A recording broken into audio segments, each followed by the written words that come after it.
here we are back at it. So excited to be jumping in with the brilliant Rashid Khalidi here on Ergo. Yeah, yeah, yeah. Brr, brr, brr, brr, brr.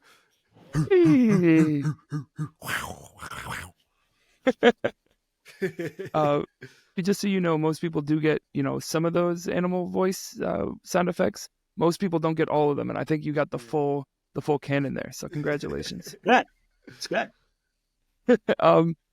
So I think we'll start on the same place we start all of our conversations. It's a bit of a ritual, and it's a two-part question centered around time, and it can mean however you define it: this hour, this day, this season, this lifetime. Rashid, how is the world treating you, and how are you treating the world? The world is treating me personally okay. I don't think the world is in very good shape. And that obviously brings me down.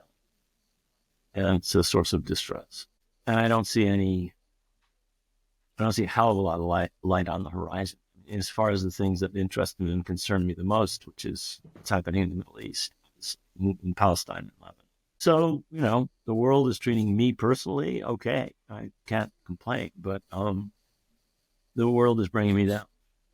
It's not, we're not in a good place.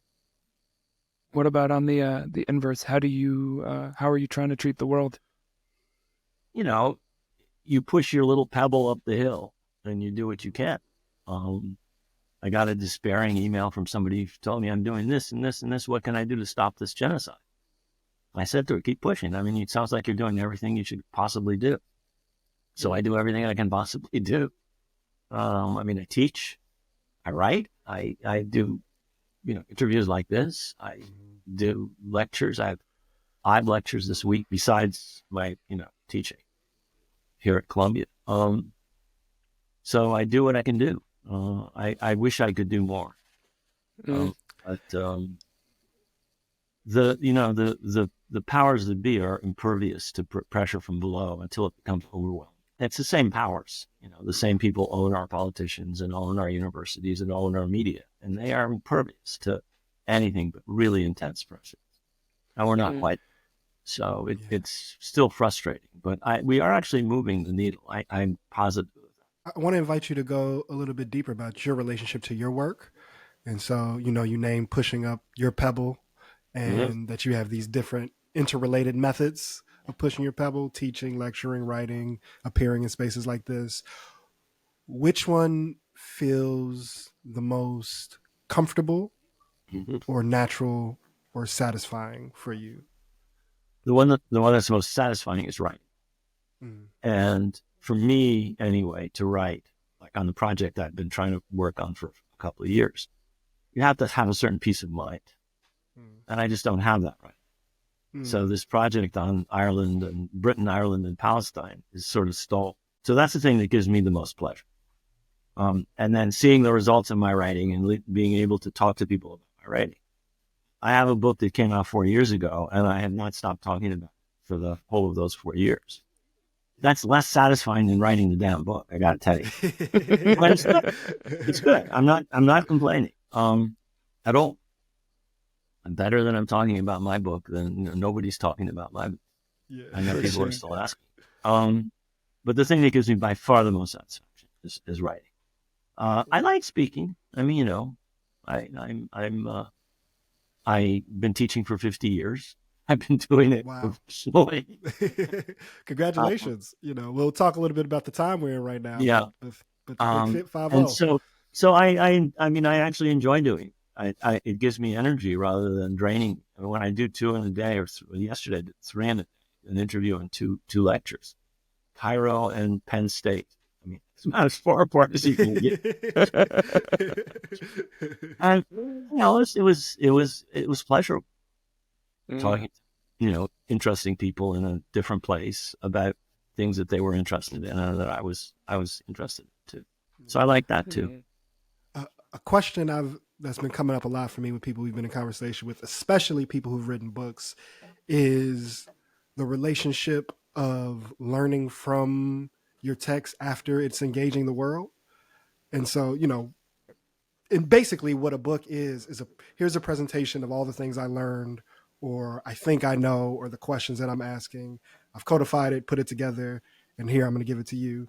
And then someone like you writes a book that is needed, that's resonated, that people are talking about in different spaces. And then you spend 4 years talking about it. And I'm curious of like in that after process, does that teach you anything new about the work and having to talk about it with different Yeah. people or see how folks Yeah. receive That's it? that's And a for good, you, what has that been? that's a really good question. Yes. I mean, I haven't written anything in my life. I've written like 120 articles. I've written 8 books, whatever. I haven't written anything in my life that I don't look at now and say, oh man, you should have done this and you should have said that. And that's true of this book too. I mean, having gone over it, God knows how many times now, there are so many things I would do different. So yes, you get, unless you're, dead from the neck up, you should get from that kind of, intensive feedback, you should get something. And I have on this book. I give you a perfect example. You talk about the Zionist project in Israel as both settler-colonial and national. It's a national project, it's settler-colonial project. Like the United States, but different in other ways. I could talk about it. That's not important. But one of the things I realized it's very, very important, but to this particular point, but I want to just finish a narrow point. One of the things I realized talking to people about this book is I should have laid stress on Israel as it's seen as a refuge for people who are persecuted by Christian anti-Semitism. And I should have talked more about the biblical link. And those are important. I should have talked more about Christian Zionism. I mean, those are things that should have been in this book to fully explain some of the things I'm saying about Israel as a settler-colonial project. And I really realized that talking to people in the 4 years since the book has been published. So that's just one example. Yeah.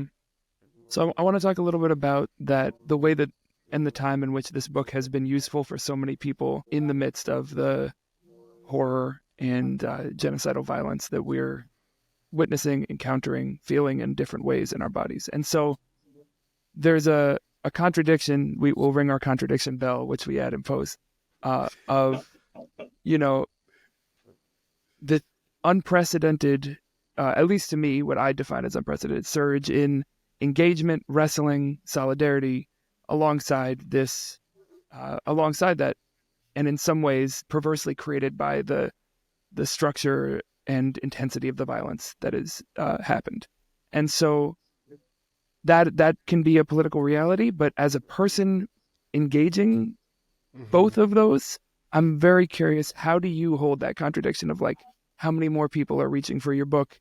How many more questions that you've been waiting for people to ask are being asked? And the reality that comes from something intolerable to hold and know to be true. I mean, if I weren't doing this, I would be tearing my hair out. So it's bad enough that I'm trying to push that pebble up the hill. And that, to some extent, distracts me and makes me feel like I'm justifying my existence. Mm-hmm. But it's very, very hard to feel that, what we are seeing in this country is actually, you're completely right, utterly unprecedented. There has never been a time in American history since Woodrow Wilson that Zionism and later Israel have not been heavily favored by large majorities of Americans. That's no longer the case. Majorities of Americans are critical of Israel's war, critical of Biden's policy, and don't want arms sent to Israel. This has never happened in U.S. history in 110 years, since 1917, whatever the number of years, 107. So, I mean, you see that on the one hand, and then you see the levers of power continuing to be pulled by people who couldn't give a damn about what people think, what majorities of the Democratic Party base, for example. About anything. Well, they don't care about it. Yeah. Because we know they do exactly as they please in any case, unless they're forced to do otherwise. And this isn't just yet another example. I mean, they make war without our consent. They do all of it. They spend a fortune on weapons that'll never be used, and the goddamn trains don't. But that's another issue. So you're right. They do that all the time and everything. So it's heart-rending to realize that whatever anybody does, it hasn't stopped. In fact, it's actually getting worse. think that what they did before in Gaza was bad, watch what they're doing in the northern part of Gaza today. They are trying to purposely and intentionally, with declared intent, starve people to death until they leave so they can turn the whole northern part of Gaza, which includes where the overwhelming majority of the population used to live, into a free fire zone, and argue that anyone there who hasn't left because we starved them to death, bombed them and shunned them, is the enemy, and we can kill them with impunity. Now, they do that anyway. They kill with impunity anyway, but here they're giving themselves a super shield against international humanitarian law, against any form of morality. And they are doing, so they've intensified. And they're doing things in Lebanon they didn't do before. Before, they'd occupy a village. Now they are emptying villages. So you have 1.25 million Lebanese who've been made homeless over the course of just a couple of weeks. So a couple million people in Gaza and 1.25 million in Lebanon. These are unprecedented numbers. You had a larger proportion of the Palestinian population made homeless in 1948 during the Nakba. But so the proportions are small, but the numbers, this is worse than the 82 war. This is worse than anything they've ever done to Gaza. And when you see that, and when you have people there, I have people in Beirut, I have people in Lebanon, I have people in the West Bank. We had people in Gaza. Thank God the family in Gaza were able to leave when the Rafah crossing was still open, before the Israelis closed it. So in intimate detail, not just what you see on social media, what you see on your phone or on TV, from, my cousin who is working in civil defense, and the Israelis are bombing evidences. And they're telling the people, we know where you are, don't move, or we'll attack you. And they then attack. There's 80 or 100 healthcare workers have been killed in Lebanon in 2 weeks. Emergency responders, not healthcare. So I worry about her, and she won't stop doing what she's doing. She's, so that makes it all the harder that everything that we all are doing has not yet so far moved the needle as far as the American participation in this war. It's not support for this war. The United States is fighting this war. There are Americans helping to target Hamas leaders. There are Americans helping to target Hezbollah leaders. There are American officers and American intelligence personnel on the ground together with Israelis. This is published in the New York Times. This is not my fabrication. They are not just providing the weapons. They're boots on the ground, even before the 100 guys with the anti-missile missiles arrived this morning. And so we are doing this. And that we haven't changed the needle, but been able to move the needle here yet, is a source of immense frustration. But at the same time, you can see that public opinion is continuing to shift in our direction. And, I've been through this before. I was involved in trying, when I was a much younger person, during the Vietnam War, in support, against the war, and in support at the time when I was an undergraduate, in support of the Panthers up in New Haven. And, took from 1963 to 1975 to stop that goddamn war. And nothing stopped what they did to the Panthers. It took years and years and years after the Iraq War started for the people to stop the war. It wasn't the generals, and it wasn't the people in the White House. It wasn't the people who sell the weapons and make profit off of that who stopped the Iraq. It was a complete absence of public support for the war after war. And that was a result of people demonstrating. And it took a very long time. And that's true of every kind of change. Whether you're talking about slavery, whether you're talking about civil rights, whether you're talking about apartheid, whether you're talking about LGBTQ rights, whatever, it takes a very long time. So you shouldn't be discouraged, but I am still frustrated. Yeah, I was going to say, it's one thing to hold that as a historical fact, and it's another thing to feel the complete lack of ability. Just the time scales are so different. Right. Because you say, okay, that's 3 years, and then you remember how many days there are in 3 years, and you remember how many people are alive each of those days, and how many people's lives are being upended, ruined, stolen. I'm curious for you. There's the people in those places, and then there's the training of your discipline. Yeah. How are you wrestling with the contradictions of these time scales in this? I mean, it's so easy for me to, in effect, take refuge and take solace from the fact that nothing comes easy. And I've seen it so many times in so many ways, and so many failures, so many, abortive attempts over all of these years that I've been doing this stuff. That does to some extent comfort. I mean, have to say, Mao talked about long-term people's war. And the key element here is long-term. He marches off into the depths of China to prepare to deal with the Kuomintang and to deal with the Japanese. He realizes this is going to take a hell of a long time. It's not going to happen in 1936 or 7 or 8. And it didn't. It didn't happen until 1949. Well, 45, the Japanese, and 49, the Kuomintang.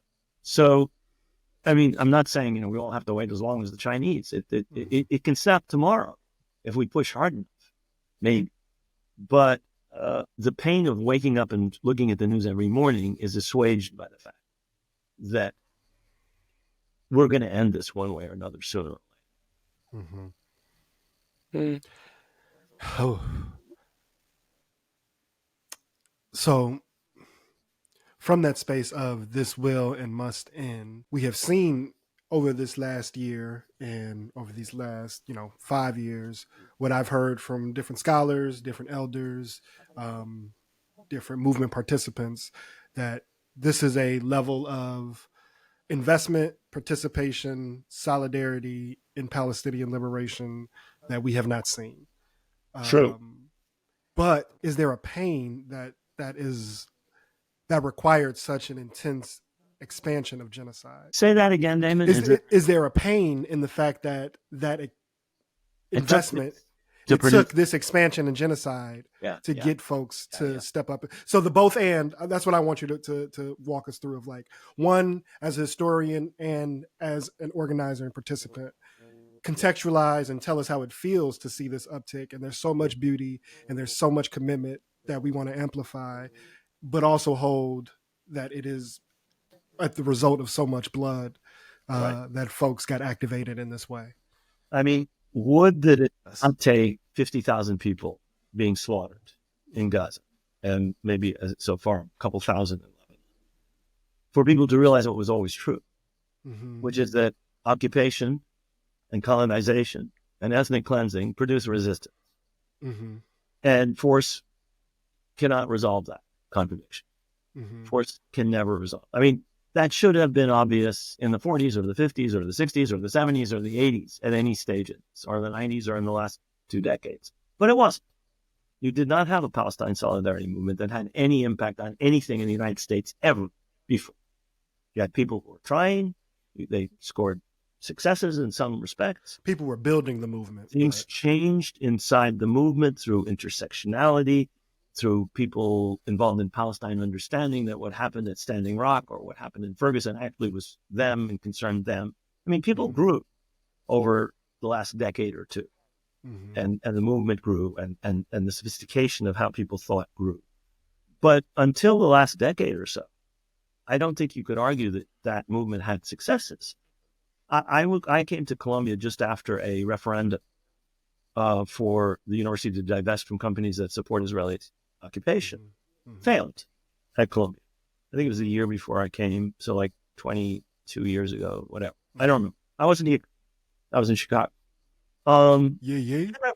Similar referendum passed by overwhelming margin in 2020.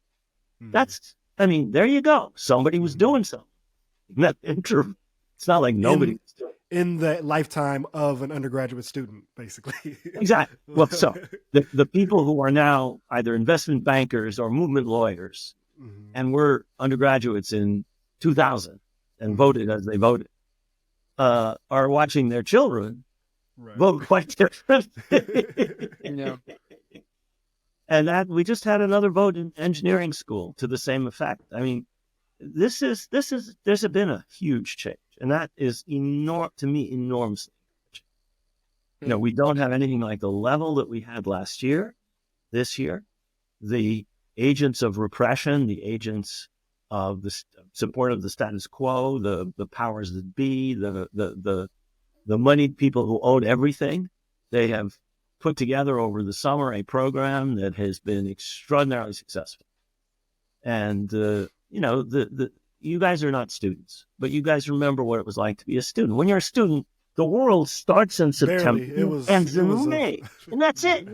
That's the life of a student. That's an academic year. And the rest is not, they go away and nothing happens, and then they come back in October. And the other boys have barriers and checkpoints and rules and expulsions and convictions and all to come down on you if you move. So it may seem discouraging on some campuses, but the zeal and the feelings and the anger are all still. You can argue that the students should have done this differently or done that different. That's not the point. That's not the point. Is that the tide is still running in that direction, and it's not stoppable. In my view, it could be changed. I mean, they could put more efforts into repression than they have. I mean, we may have a different presidency in January, and they might put more and different efforts into repression. This lot is doing a pretty good job, by the way. And what the Justice Department, what the FBI are doing today, what the NYPD is doing today is pretty damn bad. In coordination, by the way, the NYPD has an office in Tel Aviv to coordinate with the Israeli intelligence services. And the same woman who runs the New York Police Department's anti-terrorism unit is in charge of liaison with the Israeli intelligence services. So it's all one big family when it gets to the thugs. And that's such a tangible example of what, campaigns like the Deadly Exchange have documented, is that even for the police departments that maybe don't have a brick and mortar, for lack of a better term, the interchange, the people going back and forth, cops being trained by the IDF and vice versa, is something that has been, years and years of base building on there, and and real knowledge exchange also. But you mentioned. I just want to say something about that. A lot of these police forces are not actually trained by the Israeli police, or even by the Israeli domestic security forces, the Shabak, the Shin Bet, who are involved. Some of them are trained by the border guards. What are the border guards? The border guards, Mashmat HaGvul is called in Hebrew. The border guards are the guys who are charged with colonial policing. So what they are importing into New York and Chicago and other police departments that partake of this training is how to keep subjugated colonial populations under control. It's not urban policing. It's not whatever euphemism they use for the kind of repression that's doled out by regular police departments. This is paramilitary colonial counterinsurgency that is being imparted to mainly American urban police departments. And that shows what they think of people in cities like New York and Chicago, out in the neighborhoods. And that you are a colonized population to be kept subjugated. And we are being taught by the best in the world in how to subjugate a colonized population. So to that point, I want to. No. I was like, I could say my pithy response, but I was like, that's pithy enough, and it's better if it's pithy from you. So I want to go back for 1 second. You mentioned, of course, the changes that you see on campus since over the course of the summer, and in our little ways, though we're not students and we're engaging with students on campuses, we're seeing on so many of them these time, place, manner policies, or in order to have a public event, you have to have it approved by the police. We're seeing the regimentalization of that border protection, right? It wasn't that wasn't what the campus security and the cops were doing before, but all of a sudden now this is structuralized. To even participate in something like that, you need that approval, in ways that, is not that different from if you're planning a mass action. You have to get your permit. And I think that's a reality. Or they want you to think. Yeah. And so I bring that up as an entry point to talk about what I hear, see, am just feeling from whether it's students, young people, or just other people who were mobilized over the past year. You said you've been doing this for a long time. You've seen the flows of this, the human pace, the pullback, the blowback, the front lashes, Miriam Kaba calls it, of the state re-entrenching. And so I'm wondering, not what's the hopeful message to the young people. It's not that, but it's like, what have you learned for someone who's feeling not just that despair, but also has never felt that before of what happens when that retrenchment happens? What do they need to know about how to move through that without losing the ability to continue? Yeah. I mean, I can't preach mouth they don't to. That's not going to work. I can't say long-term can't say that's not the way to assuage that concern. And a lot of them are disappointed and even despondent right now because everything that was done last year, I mean, what was done last year, I got to say, is world historic. They talk about 1968 at Columbia or in Paris. This was world historic. They started something that affected the entire world, the student population of the entire world, and populations far beyond students from Indonesia and Bangladesh to Cairo to Paris to London. I mean, this was a world historic achievement, not just event, achievement on the part of just a few students. It's really quite, I mean, people will look back on this and say, this changed history. I mean, I'm hoping and praying it will change history. I think it will. I can't be sure. But I think they may look back on it and say, God damn, a bunch of crazy students started this. So that's one thing I try. I mean, I was talking to a bunch of Palestinian students here, and they who are a little bit down. And that's one of the things that I said to them.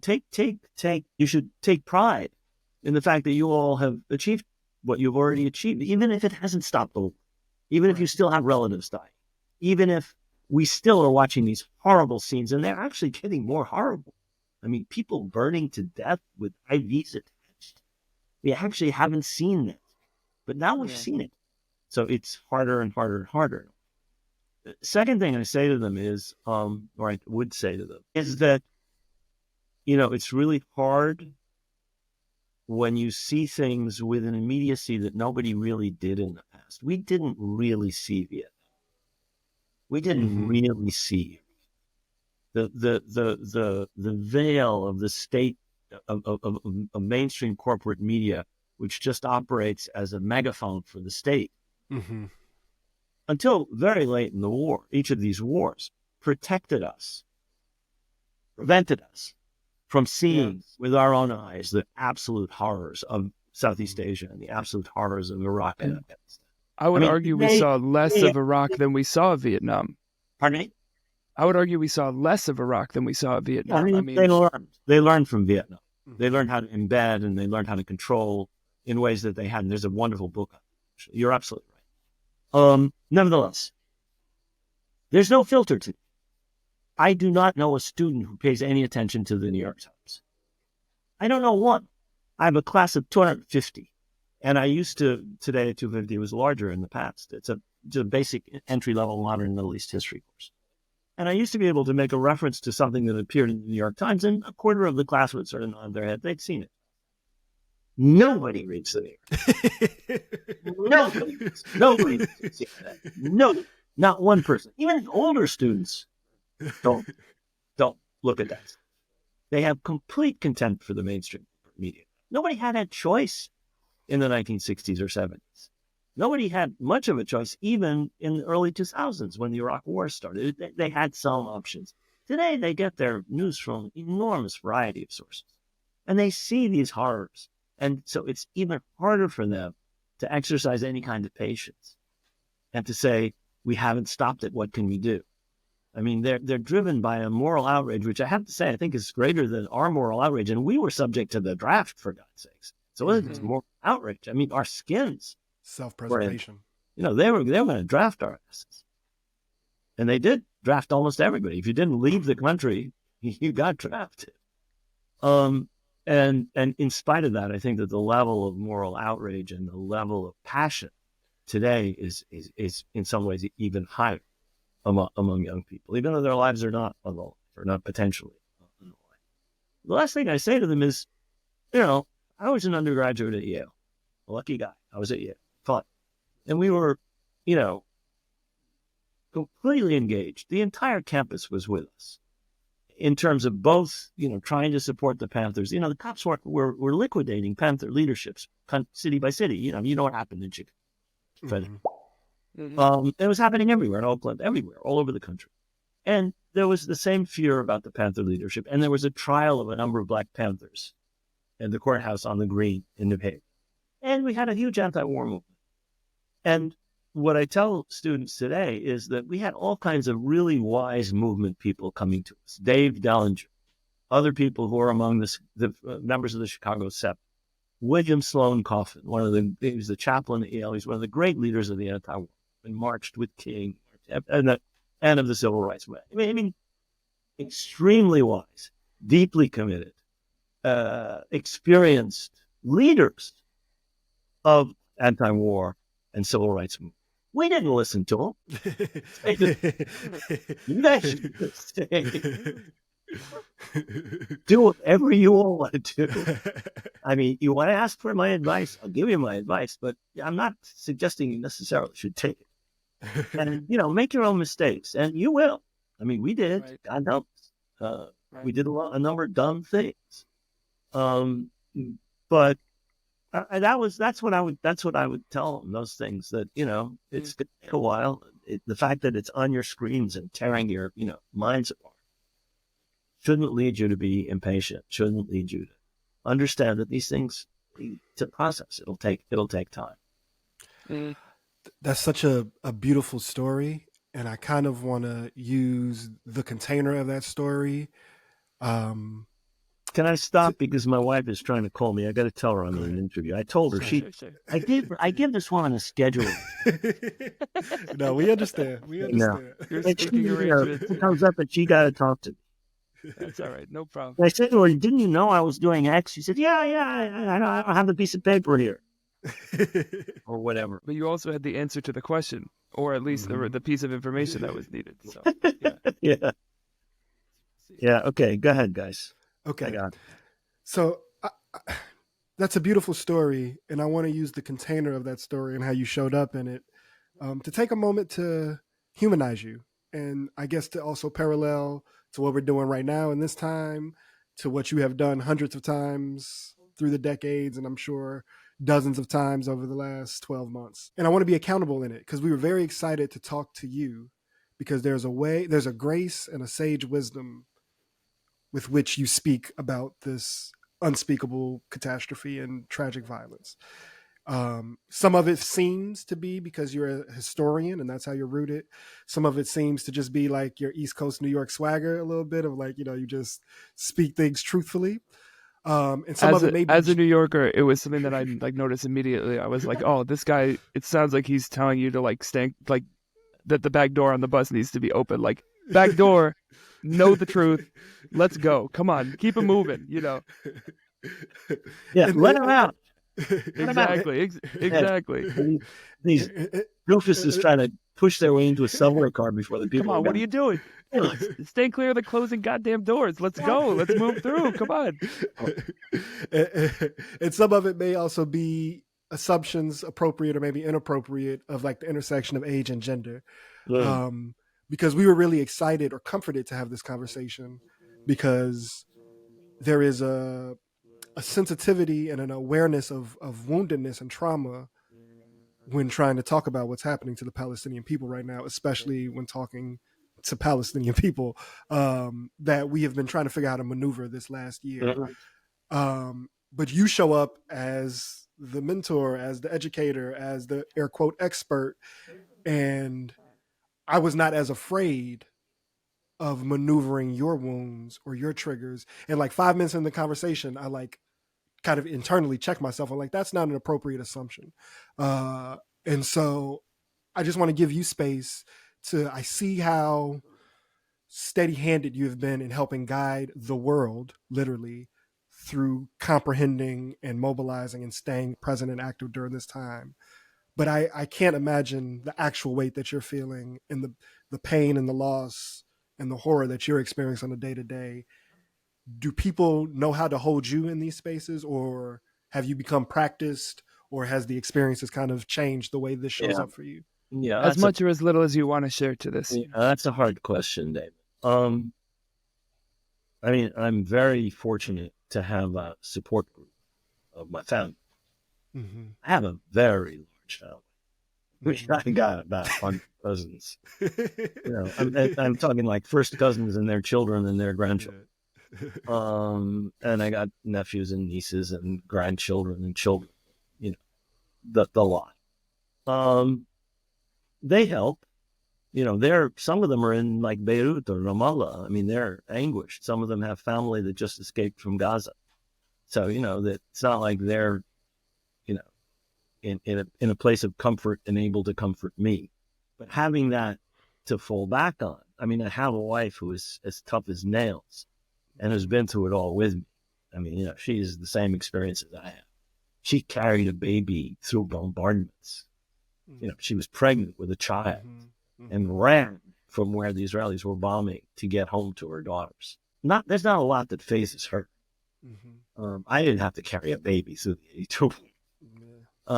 We had two older children, but she was pregnant. So I have that, that's the first thing. I have that support system, which is really important.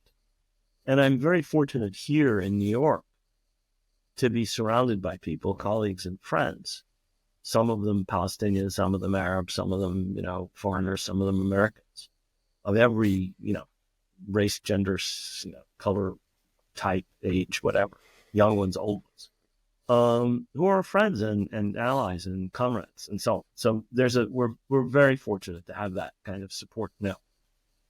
That makes it easier, but it doesn't, change the reality. There's one other thing that makes it a little easier, which is the complete irreverence of some of my nephews and nieces and younger cousins, one of my kids, for me and everything I do. For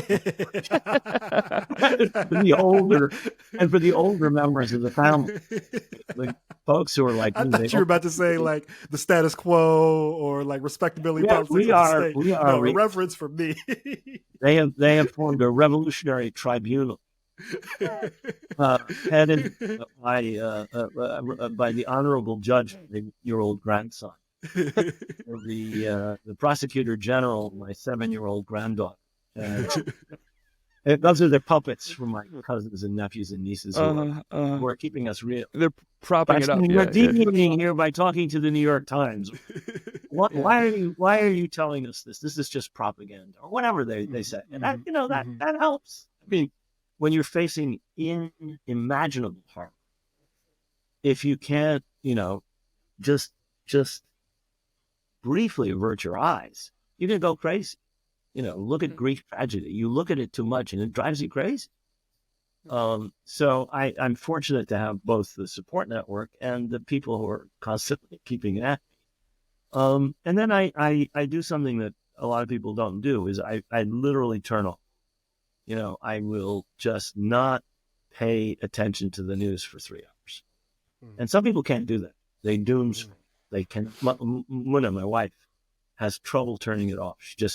She starts watching a Jazeera or she starts watching a series of podcasts or whatever it may be. And she just goes down that. And I have to, just to be pulled out. I can do that. I mean, fortunately, I go off and I play tennis or I watch a baseball game. And for that period of time, at least in between innings, I go back to the, but at least, well, there's a batter pitcher going at, I don't have to think about the harms. And I don't know how you operate if you can't do that. I have a fairly thick skin. And I guess it helps that we've been through some of this. I mean, we lived in Beirut together from 1972 to 1983. And those 11, 12 years, there was war for 10 of them. On and off war, but war. Starting in 1973, Lebanese army attacking the refugee camps, through the 75, 76 war, through Israeli invasion of 78, Civil War, Syrian invasion of the areas that the PLO was in, and so on and so forth. And then the Israeli invasion of 82. So we've been there. there's nothing that we're seeing that we haven't, in a much, fortunately for us, diminished form, actually experienced. I mean, we had to leave our home twice during the war. Once we had to flee to my mom's house, and then when my mom's house was exposed, we had to flee back to our house. So it's not like you don't know what people are going through. We were much more fortunate, not comparing, but you know what you're talking about when you had to do it yourself. Mm-hmm. And I had to calm the children when they're scared of, airplanes bombing, when the Israelis were bombing Beirut in '82. So it, on the one hand, it makes you understand better, but on the other hand, it immunizes you.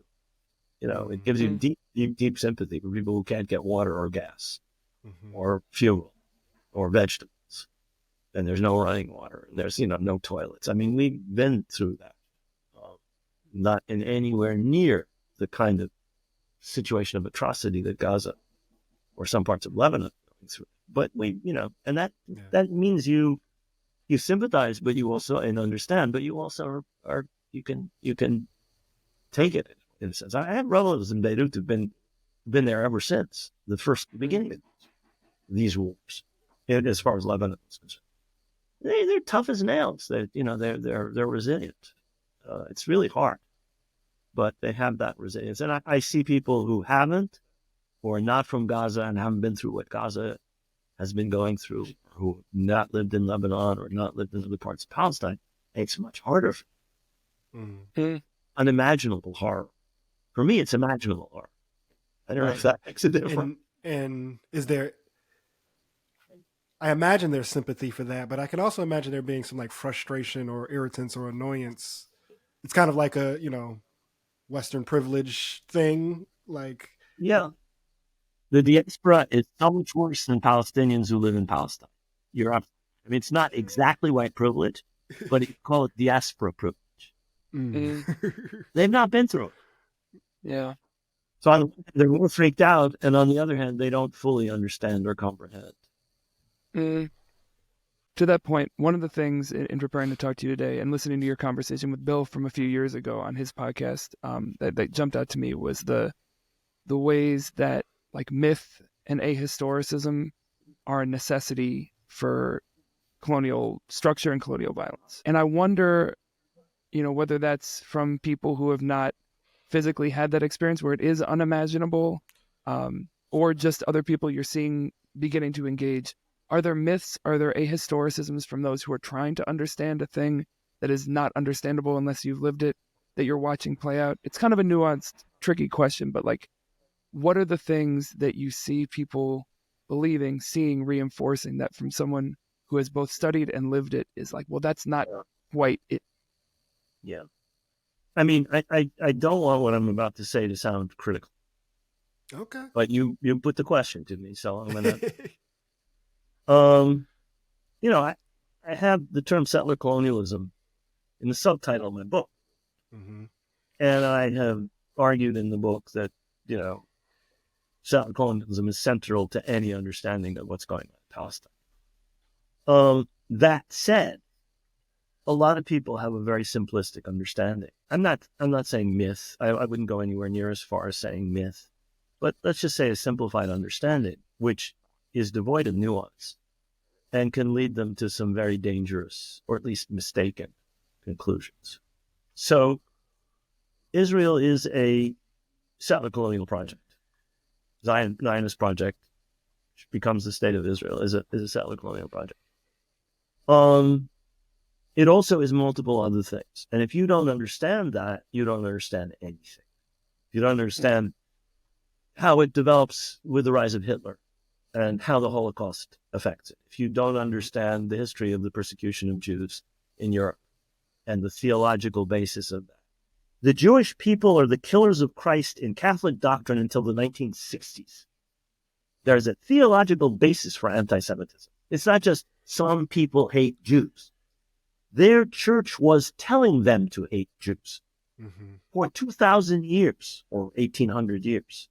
So you're talking about a depth of anti-Semitism rooted in Christian belief, which is, if you don't know that, unimaginable. Why does the King of England kick every single Jew out of England in the 13th century? Why does the French king kick every Jew out of his domains in the 14th century, and the king of Spain and Portugal at the end of the 15th century? There's a root to this, and this is something that is deep in the history of European Christianity. Okay, it's a theological basis for anti-Semitism, and that has affected people over millennia. We're not talking a generation or two or 10. We're talking millennia. And if you don't understand that as the background, one of the elements in the background to Zionism, you don't understand anything. Settler-Colonial. No, it's not like Canada. It's not like South Africa. It's not like Algeria. Each of these is completely distinct and unique. And if you don't understand that, you don't understand anything. That you misunderstand. So that's the first. The second thing is this idea of the settler. Oh, so many settlers were killed. Well, there were 6 babies and 3 old people and 2 pregnant women. And then you'll say, yes, it's a settler-colonial project, but that doesn't mean that they're not also civilians.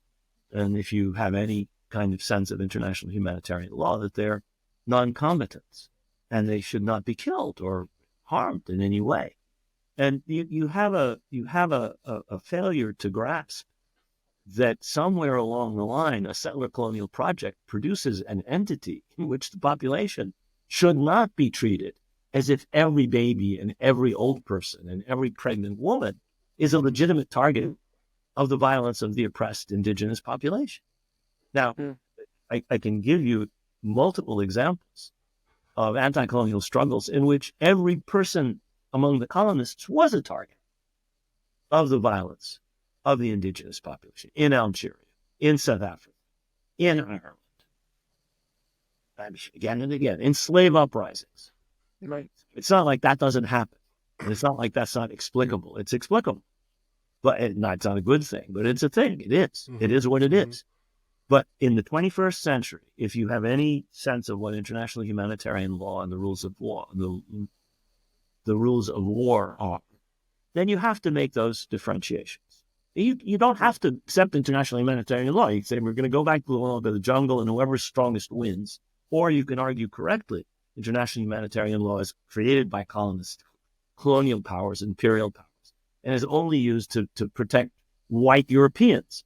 It doesn't. And they're refusing to follow it in real time, so why should we? Exactly. You can make both of those arguments, but you have to make those and then say, therefore, all of them are settlers. And if you apply that to Israel, you got to apply it to the United States or Canada or Australia or New Zealand. Now, those are places where the indigenous population was either destroyed or subjugated. Okay? So they're still there, but they were subjugated in the United States, for example, Native Americans. They're still fighting, and they're making actually gains now. But the point is, you have to look at yourself as a settler in that case. And you have to consider yourself and your grandchildren and your aged mother and your disabled uncle as legitimate targets of indigenous violence. I mean, it's sauce for the goose is sauce for the gander. You can't talk about Israel as a settler-colonial reality and not say, I live in a settler-colonial reality and I'm a settler. And that means something, how does the settler and the native come to terms? And that's a subject for, a real discussion of what liberation and decolonization mean. But that's entirely different than saying the whole lot of them are settlers and legitimate targets of the violence of the oppressed. And, read Fanon and read it backwards and forwards. And you can read the experiences of colonized peoples and how they have struggled with dealing with this issue. And they dealt with it differently. I mean, the Algerians said it is legitimate to put bombs in cafes where civilians are sitting. And they did that. And two of the great heroes of the Algerian Revolution, I met one, Zohar did that. And they would argue that Algeria wouldn't have been liberated, but for that and many other things, some of which we can label atrocities. There's certainly violations of international humanitarian law. The IRA carried out extraordinary bombings of civilians in Northern Ireland and in England, by the way.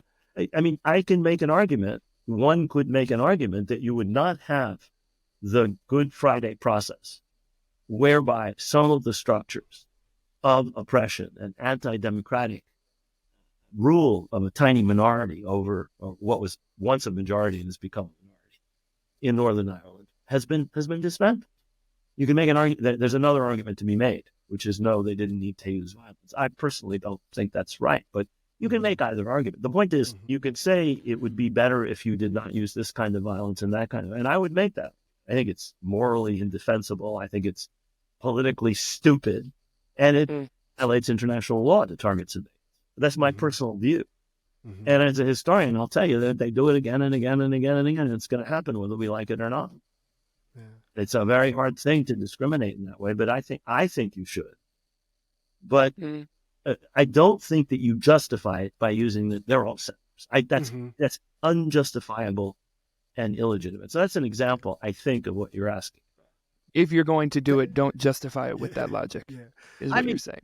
I don't think you should do it at all. But if you're going to do it, No, thank you so much for responding in a way that guided us to this point, because you have more or less answered one of the bigger questions I had. And so I just want to invite you to kind of continue to land the framing that you offered, because, again, bringing in this historical lens, I think you are allowing us to have a more disciplined and mature conversation of where armed resistance has fit in the history of liberation movements. And what I wanted to know is, like, on what terms should we be at least learning or wrestling with that question right now? Because in my lifetime, armed resistance has been abstract or a thing of the past. And what I see right now is like 3 modes of discourse happening. The main one being like it not really occurring, people just like avoiding around it. Obviously a like state-centered, we could call it like terrorism projecting lens that the Zionist establishment and the United States are portraying. And then I see like kind of undisciplined lefty Twitter that has this like, romanticized notion of Lenin and of, raising arms and we're going to take over, that also doesn't seem to be disciplined or have rigor. And it seems ahistoric also. And ahistorical. And so I'm not asking you into a specific claim about where you stand to armed resistance. I'm asking you, as you were naming how we should not have the conversation, how should the discourse at least be set up? Because now that we have moved to past, a year of October 7th and have moved through some of the trauma of the immediacy, it does feel like an important conversations for movements to be wrestling through in a way to learn. Right. I mean, I'll answer as much of your question as I can. Yes. I think that, I'll start abstractly and then I'll get more specific. I'm with you. Occupation and oppression produces resistance. Yes. And that resistance takes a variety of forms, armed and unviolent. And here you have egregious cases of occupation, ethnic cleansing, and now genocide, producing all kinds of resistance, most of it actually violent. And if you look at other political spaces where this kind of equation has worked itself out, what you will see is that the people who take up violence, when faced with an alternative that, I'm not just saying that involves nonviolence, but that involves a resolution, have chosen eventually to stop violence. So you give the ANC, which is carrying out all kinds of revolutionary violence, the opportunity to dismantle apartheid, and they renounce violence. And they dismantle apartheid. They haven't solved anything, but they're halfway down the path towards maybe solving They're doing something. And at least they've dismantled apartheid. Yeah. You give the IRA, the provisional IRA, a chance to participate in governance and to dismantle the structures of supremacy of loyalist, unionist Protestants. And eventually they accept it. They decommission, they accept that, they have to go through a process and so on and so forth. And the FLN does the same thing in Algeria. They say, if you're going to give us independence, we'll stop fighting. And I think one of the points to be made here is that there is no alternative being offered. I mean, back in the 90s, I mistakenly believed that there was an opportunity for a Palestinian state. I thought that was an unsatisfactory outcome But I was willing to try that and spend 3 years of my life negotiating, on and off. It wasn't all the time. 10 sessions over 3 years, each session a few weeks at a time, and preparing for. So a chunk of my life went to that, a big chunk of my life. And I was mistaken. That was never on offer. That was never an option. But when that possibility emerged, I was willing to say, well, maybe it's worth their renouncing violence, and maybe it's worth their abandoning what I think are the legitimate and more appropriate ends, which would have been a secular, democratic, future for both peoples in Palestine. And see if accepting partition will lead to sovereignty and independence and statehood, end of occupation, and then to settlement. It was never intended to do that by the Americans or the Israelis. It did not do that. Couldn't have done that. I was wrong. That's another issue. So I think a lot of this, there are people saying, what is it? Intifada forever. No, intifada until you achieve what you want to achieve. Not forever. You really want to live a life of total instability for the rest of your lives and your children's lives? No. Liberate. Yeah. You want to achieve some ideal end state, at which point you end it. And if there is that alternative, you end it. I mean, the Indian national movement was deeply divided over whether to use violent or nonviolent means. And we worship Gandhi because he was nonviolent. We forget that there were people at both ends of the political spectrum in India who were deeply committed to violent resistance to British rule. One of the characters I've worked on, a guy called Sir Charles Teagard, was the police commissioner. That's a nefarious sounding name there. He is dude becomes an expert torturer, interrogator, and they bring him from India to Ireland and set him up in the castle to help torture IRA guys and to help set up the interrogation facility. He eventually goes back to India. He becomes famous for establishing these torture centers in the Andaman Islands, where every Indian nationalist who was worth their name went through. And when the Great Revolt breaks out in Palestine in 1936, they bring him to Palestine. So dude has Irish experience and Indian experience. He sets up torture centers all across Palestine. Some of them are still in existence. They're called Teagard forts. So, I mean, when you're talking about India, you forget that this son of a gun was doing this stuff. And it wasn't like the Indians just laid down and took it and said, oh, we're nonviolent. They tried to kill him 6 times.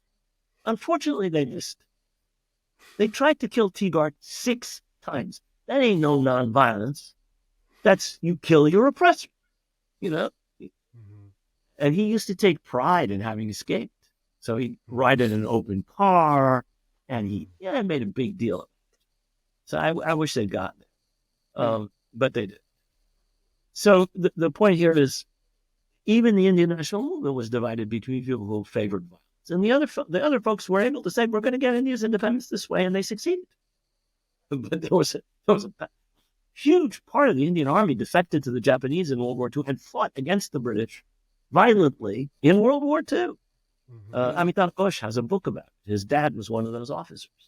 It's called The Glass Palace. Brilliant. No, I don't know if I've answered the question. No, that sure. was you definitely you gave context. That's helpful. I have one more. You got something? Yeah. We got time. Okay, we got time. So I have one more question. I'm glad we've covered so much ground. Daniel mentioned, listening to the conversation with you and Bill. Bill helped set up this conversation. We're very grateful and have so much love for him and Bernadine. And y'all in many ways are like kindred spirits, just in kind of your presence. And I know y'all are comrades that, go way back. But there's another parallel in y'all's life that I want to talk about. And I'm going to broach the subject. I have curiosities. I'm going to allow you to set the terms of the conversation though. And that's, having proximity or connection to Barack Obama. And so before I get into my curiosity, are there any ways that you like to set the tables or the terms of the conversation around Obama? No, ask away. Okay. You think I haven't dealt with this before? I know you have. That's why I asked. That's why we're asking. Like to set the terms of the conversation. I'm sure you've dealt with it many times. So you've been trending on the Twitter spaces this past week for the same image that has come up for years. And it feels like you get used as a bogey for basically both sides of the political spectrum, I imagine. I'm sure at first it was to discredit Obama as a scary radical. He's sitting down with Rashid Khalidi. But recently, what has been trending is that, and I'm wondering if this is going too far the other direction, is that Obama, through sitting at this table with you and the presumed relationship that y'all once had, knows clearly the history of Palestinian oppression, settler colonialism, genocide, ethnic cleansing, and the proximity to you to where he is now is a show of betrayal to liberation and justice for humanity. And so I feel deeply about how Obama has distorted the legacy of the Black liberatory tradition in the United States and the way that he chastises Black America at large. But one, I'm curious for you, how it feels to be that bogey that gets used by each side, how much of that relationship feels accurately named, of like he does know, or where y'all just sitting at a table together. Yeah, that's the thing, is sometimes you end up at dinner, but like, I know y'all were in similar circles. And yeah, I mean, I think it's obvious that there's been a betrayal, but I would love for you to give context to if that's an accurate assessment, or if that assessment is too far or not going far enough as him. I think he is important beyond him, the human and the personality. Him as a state actor and a figure, and his legacy looms so greatly over all of us. Yeah, it's as high as you can get. Yeah, I mean, even still, that's actually higher. Yeah, but yeah. Three election cycles later, he's still kind of seen as America's president, even when he's not in the Oval Office. Okay, a couple things. People asked me after he was elected and they saw his behavior in office, did you feel disappointed? And I said, no.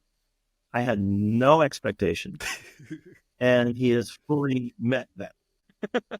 So I think that this idea that because we knew him and we had dinner with him, and our daughters babysit the girls a couple of times, and we and Bill and Bernadine, organized fundraisers for him when he was running unsuccessfully against Bobby Rush in the 1st Congressional District. That means, and the fact that he was and is knowledgeable about this and many other things, means that he signed on to some, political manifesto and has betrayed it. No, that's wrong. He sat at a dinner table. He listened to the conversation. He clearly knew what we were talking about. Somebody asked him the other day, somebody I met just recently told me that she'd asked him the other day, have you read this book? And he says, I know. And I'm sure it's true. But he didn't say he'd read it. For the record, that's a classic avoidance move. So it's like, oh, I've been reading this. Oh, yeah, no, I've heard of that book. Yeah, I heard it's great. I've pulled that move many times. I would guess he's. But anyway, whether he's read it, he knows. He knows. Yeah, am I disappointed? No. I mean, I always understood him. However well we knew him, we were neighbors. He was at the law school when I was teaching at the University of Chicago. He was our state senator. We had dinner together a number of times, mainly at our house, sometimes at Bill and Bernadine's, once at their place. And I came very quickly to realize this is an ambitious politician. Mm-hmm. And I'm a realist in the sense that I have what I think anyway is a very clear understanding of the American political system. I could go into Chicago politics and explain to you specifically what Lakeside liberals and the Chicago political machine and what it meant running against Bobby Rush in the 1st Congressional District, and what you therefore had to do to run a Senate race meant, and where he had to get his money from, who he had to get support from, who I had to overcome. But, those things, and he's going to have to go in a certain direction, or he's not going to be successful, and his ambition will be thwarted. And if you think of him as, because he's your friend and because he knows he's going to do this, that, and the other, well, then you're a little naive. I'm sorry. I've had dinner with a lot of people. They don't all agree with me. Yeah. That doesn't mean that changes what they do. Right. So, my expectations, my low expectations were fully met. And I'm not disappointed, but I have to say that somebody of his heft and his weight could have helped to bring about a change on this issue that actually I don't think of any American politician who could have the same kind of impact. And so would it have changed things had he done that? Yes. Did I expect him to do it? No. I think that's really wise and profound. And what I hear from how you explain that is that, again, it's not really about him. He's more or less like the personification of the liberal thrust, right? Of like what American liberalism has to offer. You know what you realize when you studied power for a very, very long time? Some jackass prince puts the crown on and he changes. He becomes King Henry V. He's drunken lout. He's this carousing, whoring, good for nothing, treated like dirt by his father. And he puts the crown on, changes. Some lousy, disgusting, brutal soldier puts on the robes, he becomes emperor. And it changes it. Power changes you. The person that we had dinner with was fundamentally changed by becoming president of the greatest empire the world has ever known. I mean, that changes you. Whatever he was ambitious, intelligent, worldly, knowledgeable politician. But that's one level of being. You put on the robes and become emperor, and you become something. You're different. They deified their emperors, the Romans. The pharaohs were gods. And we don't deify our presidents, but they're actually above the gods, if you want the truth. I mean, they had nuclear power, just like, the Roman guns. Thunderbolts? Well, there you go. Right. No, and I think that's a good extrapolation to understand an individual, but also to understand political thrusts. Right. How it changes you when you put the robes on. Why do people like Weinstein, Diddy? Why do they think they can do anything? Yeah. Because they have power. They have wealth and power, and they think they're immune to human scrutiny. And I'm talking there about immorality. Think about political.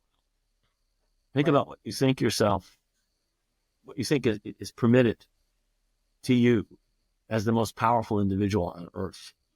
Right. Whew.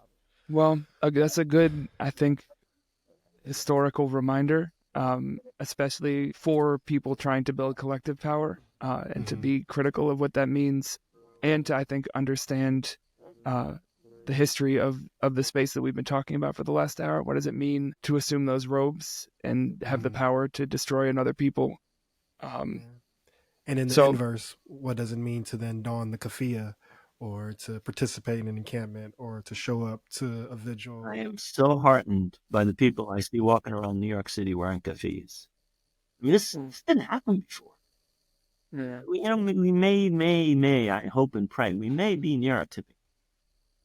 You never know when it's going to come. I mean, that's the weird nature of politics. Nobody knew that they would overthrow the Egyptian regime the morning that they overthrew the Egyptian regime. This happens. When it happens, it happens. And I'm not suggesting I know it's going to happen soon, but we may be near a tipping point. I hope so. Well, as we hope for that nearing tipping point, and we want to be considerate of your time, just want to obviously thank you for being in conversation with us, but more importantly, like I alluded to, you have been such a gracious and diligent leader and guide and steward for so many people.